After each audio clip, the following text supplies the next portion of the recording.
سمعت قبل كده عن أخطر كارثة نووية على الأرض؟ ما سمعتش؟ طب تعالى أقول لك.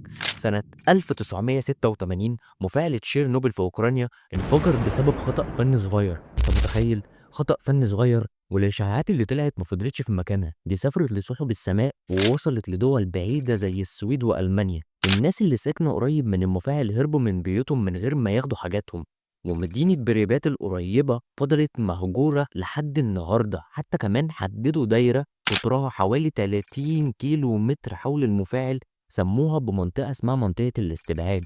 منطقة الاستبعاد لسه لحد دلوقتي مفيش حد بيدخلها من غير تصريح بسبب الإشاعات الموجودة هناك، والمكان بقى مزار سياحي للناس من كل العالم عاوزين يشوفوا القصة المرعبة دي على الطبيعة. الانفجار ده خلى العالم يعرف إن الطاقة النووية سلاح خطير حتى من غير حرب، وبعض الدول بدأت تحط قوانين أمان مشددة جدا عشان يمنعوا مصيبة زي دي إنها تتكرر. ولو عاوز تعرف القصة الكاملة عن أول قنبلة نووية دمرت مدينة كاملة في ثواني، شوف الفيديو المقترح تحت الفيديو ده. ولو عجبك المحتوى ما تبخلش علينا ودعمنا بلايك ومتابعة. سلام.